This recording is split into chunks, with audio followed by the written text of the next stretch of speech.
ಓಂ ಶ್ರೀ ಗುರು ಬಸವಲಿಂಗಾಯ ನಮಃ.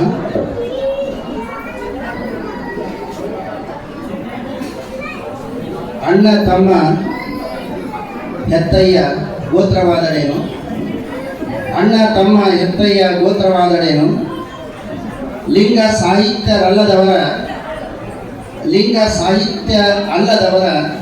ಎನ್ನವರು ಎನ್ನೆನಯ್ಯ, ಲಿಂಗ ಸಾಹಿತ್ಯರಲ್ಲದವರ ಎನ್ನವರೆನ್ನೆನಯ್ಯ, ನಂಟು ಭಕ್ತಿ ನಾಯಕ ನರಕ ಕೂಡಲ ಸಂಗಮ ದೇವ, ನಂಟು ಭಕ್ತಿ ನಾಯಕ ನರಕ ಕೂಡಲ ಸಂಗಮ ದೇವ. ಪ್ರಥಮದಲ್ಲಿ ವಿಶ್ವಗುರು ಮಹಾಮಾನವತಾವಾದಿ ಇಷ್ಟಲಿಂಗದ ಜನಕ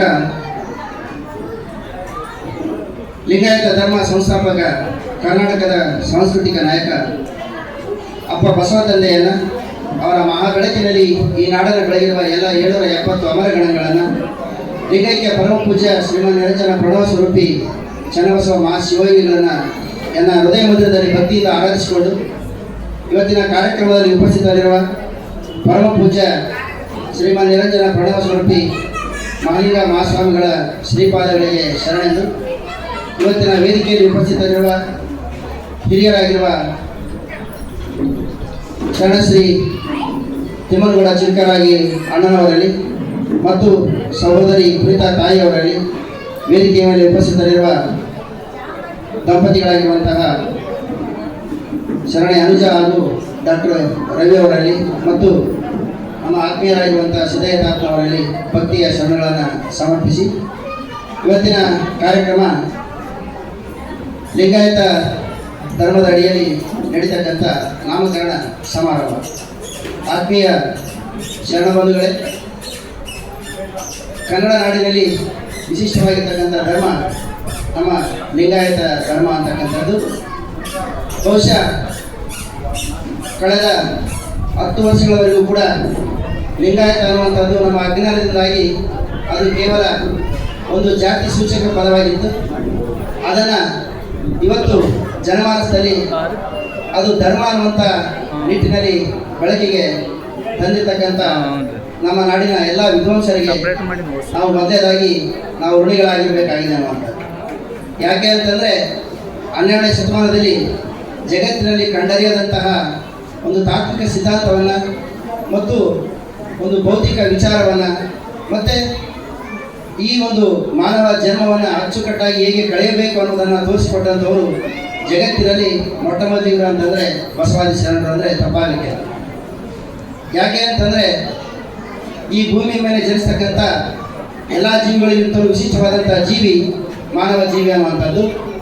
ಅತ್ಯಂತ ಬುದ್ಧಿವಂತ ಪ್ರಾಣಿಯಾಗಿರುವಂಥ ಈ ಮಾನವ ಜೀವಿ ಬದುಕನ್ನು ಅತ್ಯಂತ ಸುಂದರವಾಗಿ ಕಳೆಯಬೇಕು ಅನ್ನುವಂಥದ್ದನ್ನು ಕಲಿಸಿಕೊಟ್ಟಂಥವರು ಬಸವಾದಿ ಶರಣರು ಅಂತಕ್ಕಂಥದ್ದು. ಹಾಗಾಗಿ ಮಗು ಹುಟ್ಟಿದಿಂದ ಹಿಡಿದು ಕೊನೆಗಳಿಗೆವರೆಗೆ ಮನುಷ್ಯ ಈ ಭೂಮಿಗೆ ಬಂದಂದಿಂದ ಹಿಡಿದು ಕೊನೆಯವರೆಗೆ ಜೀವನವನ್ನು ನಾವು ಹೇಗೆ ಕಟ್ಕೋಬೇಕು, ಎಷ್ಟು ಸುಂದರವಾಗಿ ಕಳಬೇಕು ಅನ್ನುವಂಥದ್ದನ್ನು ನಮ್ಮ ವಚನ ಸಾಹಿತ್ಯದಲ್ಲಿ ನಮಗೆ ಶರಣರು ತೋರಿಸಿಕೊಟ್ಟಿದ್ದಾರೆ ಅಂತಕ್ಕಂಥದ್ದು.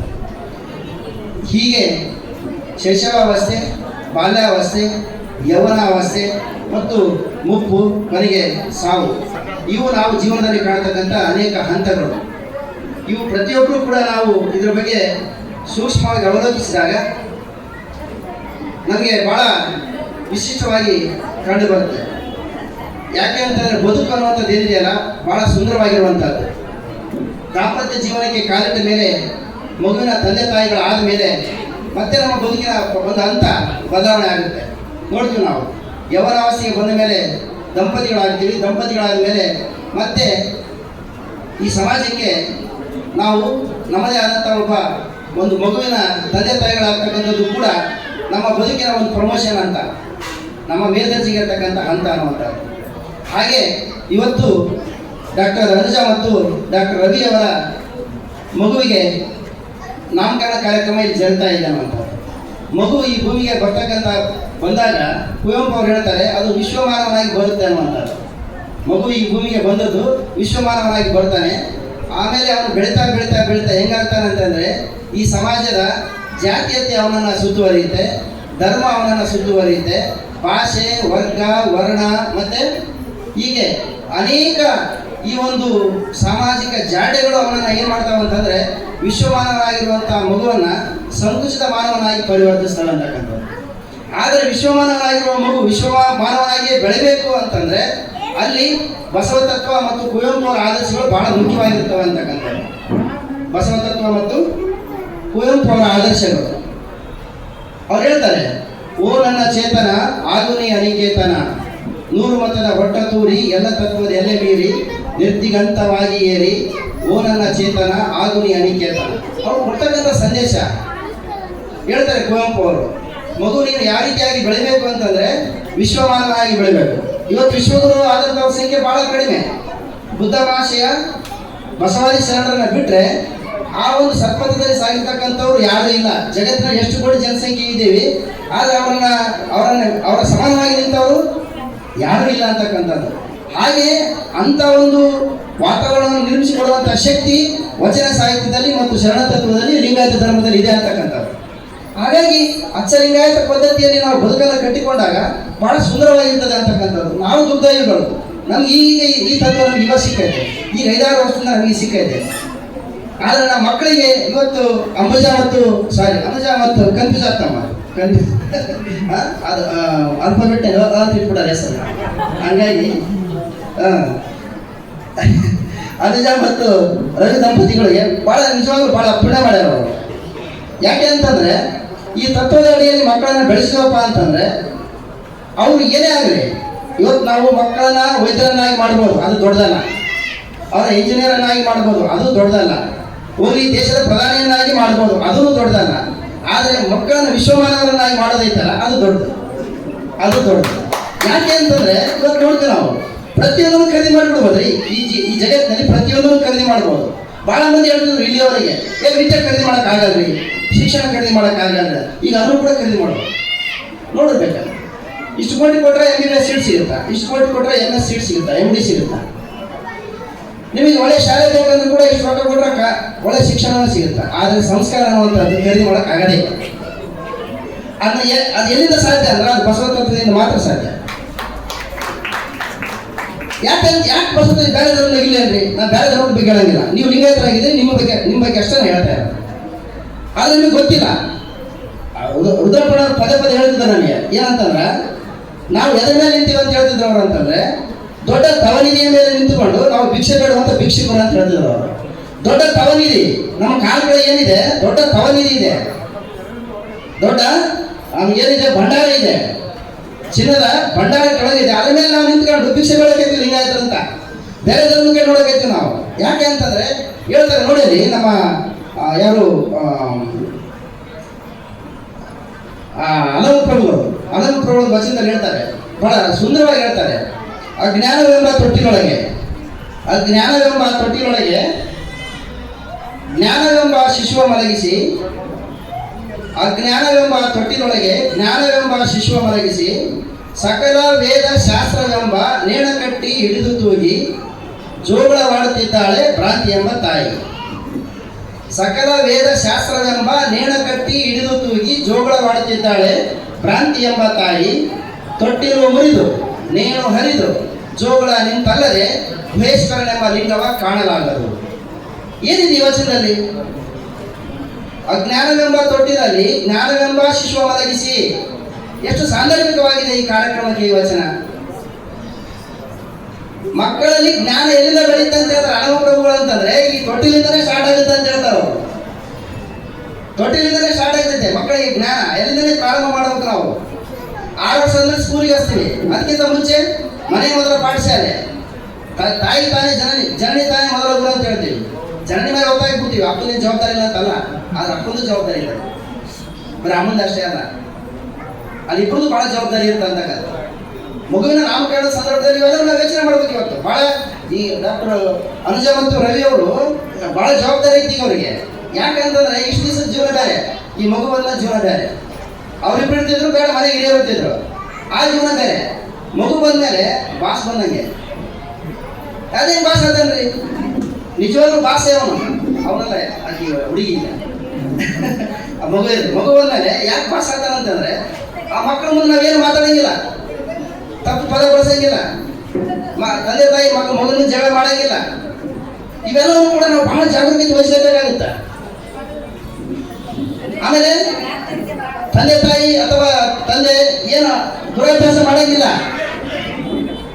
ಅಭ್ಯಾಸ ಮಾಡಿದ್ರೆ ವರ್ಷವನ್ನು ಅನ್ಕಡೆ ಮಾಡ್ತಾನೆ. ಹಾಗಾಗಿ ನಾನು ಸಣ್ಣದಿದ್ದೆ ಒಂದು ಘಟನೆ ನಡೀತೆ, ನನಗೆ ನೆನಪೈತೆ ಅಷ್ಟೇ. ಎಷ್ಟನೇ ಕ್ಲಾಸ್ ಅಂತ ನನಗೆ ನೆನಪಿಲ್ಲ. ಕೋರ್ಸ್ ಒಂದು 6 ವರ್ಷ ಇರ್ಬೋದು. ಅಷ್ಟೊತ್ತಿಗೆ ಪ್ರಜ್ಞೆ ಬಂದಿದ್ದು. ನಾನು ನನ್ನ ತಾಯಿ ತವ್ರ ಮನೆಗೆ ಹೋಗಿದ್ದೆ. ತಾಯಿ ತವ್ರ ಮನೆಗೆ ಹೋದಾಗ ಏನಾಯ್ತು ಅಂದರೆ, ನಮ್ಮ ಮಾವ ಮತ್ತೆ ಯಾರಾದ್ರು ಹೇಳಿದ್ರಪ್ಪ ಎಡವಟ್ಟದ ಮನುಷ್ಯ ಮತ್ತೆ ಅದು ನಮ್ಮ ಮಾವ ಏನು ಮಾಡ್ದ, ಕಟ್ಟೆನ ಕುತ್ಕೊಂಡು ಬೀಡಿ ಹಚ್ಕೊಂಬಾಲಿ ಅಂತ ಕಳಿಸ್ದ. ಬೀಡಿ ಅದು ಗಡಿಪಟ್ಟಿಗಿದ್ದರೆ ಬೀಡಿ ಚುಟ್ಟ ಬೀಡಿ ಹಚ್ಕೊಂಬ ಅಂತ ಕಳಿಸ್ದ ಮನೆಗೆ. ನಾನೇನು ಮಾಡಿದೆ, ಹೋಗಿ ಆ ಬೀಡಿ ತಗೊಂಡು ಒಳ್ಳೆ ಹಿಡ್ಕೊಂಡು ಉಪ್ಪು ಉಪ್ಪು ಬೀಡಿ ಹಚ್ಚಕ್ಕೆ ನೋಡಿದೆ, ಅದು ಬೀಡಿ ಹತ್ತ ಇಲ್ಲ. ಅದು ಬೀಡಿ ಹತ್ತಿಲ್ಲ. ನಾನು ಸುಮ್ಕಿರ್ಬಾರ್ದು, ನಾನು ಬಾಯಿ ಹಿಡ್ಕೊಂಡು ಅಂತ ಹೇಳ್ಬಿಟ್ಟೆ. ಬಾಯಿ ಹಿಡ್ಕೊಂಡು ಒಂದು ಹೇಳಿದ ತಕ್ಷಣ ಬೀಡಿ ಹತ್ಬಿಡ್ತು. ಹತ್ಬಿಡ್ತು. ಪಕ್ಕದಾಗ ನಮ್ಮ ಕಂಡಕ್ಟರ್ ಇದ್ದ, ಈ ಕಂಡಕ್ಟರ್ ನಮ್ಮ ತಮ್ಮ, ಅವನು ಹೊರಗೋದ ನನಗೆ ಗೊತ್ತಿಲ್ಲ.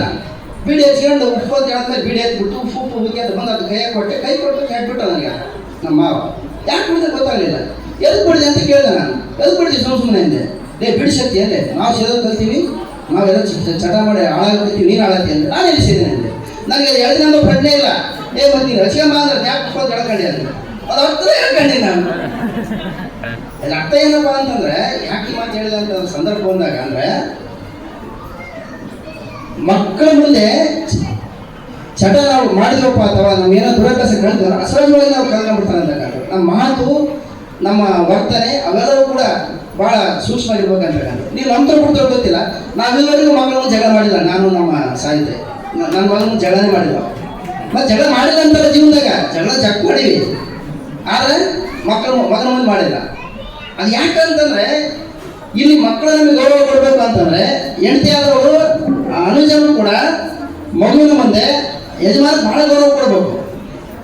ಇವರು ಕೂಡ ಅಷ್ಟೇ ತಾಯಿ ಬಗ್ಗೆ ಅಪಾರವಾದಂಥ ಗೌರವಗಳನ್ನು ಮಕ್ಕಳ ಮುಂದೆ ನೋಡ್ಕೋಬೇಕು. ಅವಾಗ ಏನಂತಂದ್ರೆ, ಒಬ್ಬರು ವೀಕ್ನೆಸ್ ಒಬ್ರು ಗೊತ್ತಾಗ, ಇವ್ರ ವೀಕ್ನೆಸ್ ಗೊತ್ತಾಗ್ಬಿಟ್ರೆ ಅವ್ರು ಆಟ ಆಡಕ್ಕೆ ಬಿಡ್ತಾರೆ, ಅವ್ರು ಆಟ ಆಡಕ್ಕೆ ಬಿಡ್ತಾರೆ. ಅದಕ್ಕಾಗಿಯೇ ಭಾಳ ಸೂಕ್ಷ್ಮತೆ ಇರುತ್ತೆ ನಮ್ಮ ಜೀವನದಲ್ಲಿ ಅನ್ನುವಂಥದ್ದು. ಹಾಗಾಗಿ ಇಲ್ಲಿ ಇವತ್ತು ಮಗುವಿಗೆ ನಾಮಕರಣ ಸಮಾರಂಭ. ಮಗು ಓಂ ನಮಃ ಶಿವಾಯ ಅನ್ನುವಂಥದ್ದೇ ಮೂಲ ಮಂತ್ರ ಅನ್ನೋದು. ಅದಕ್ಕೆ ಮೊದಲ ಹೆಸರು ಏನಂತ ಕರಿಬೇಕು ಅಂತ ಹೇಳ್ತಾರೆ, ಓಂ ನಮಃ ಶಿವಾಯ. ಅಲ್ಲಿಂದಲೇ ಕರೆದ ಮೇಲೆ ಮುಂದೆ ನಮ್ಗೆ ಇಷ್ಟವಾದಂಥ ಹೆಸರು ಕರಿತಕ್ಕಂಥದ್ದು. ಹೀಗೆ ಮಕ್ಕಳ ನಾವು ಇಲ್ಲಿ ಲಾಲನೆ ಪಾಲನೆ ಮಾಡುವುದು ಮತ್ತು ಅವರಿಗೆ ಭವಿಷ್ಯ ಕಟ್ಟಿಕೊಳ್ಳೋದು ಎಷ್ಟು ಮುಖ್ಯವೋ, ಅವರಲ್ಲಿ ಸಂಸ್ಕಾರ ಮೂಡಿಸಕ್ಕಂಥದ್ದು ಕೂಡ ಅಷ್ಟೇ ಜವಾಬ್ದಾರಿ ಅನ್ನುವಂಥ ಮಾತನ್ನು ಈರೋರು ದಂಪತಿಗಳು ಹೇಳ್ತಾ ನನಗೆ ಕೊಟ್ಟ ಸಂಗೀತ ಅಂತ ಕಾಣುತ್ತೆ. ತಮ್ಮೆಲ್ಲರಿಗೆ ಆತ್ಮೀಯ ಒಂದು ಹೃದಯಪೂರ್ವಕ ಶರಣಾರ್ಥಿಗಳನ್ನು ಸಲ್ಲಿಸಿ ನಾನು ಒಂದೆರಡು ಮಾತಿಗೆ ವಿದಾಯ ಹೇಳ್ತೀನಿ. ಸರ್ವರಿಗೂ ಶರಣಾರ್ಥಿಗಳು.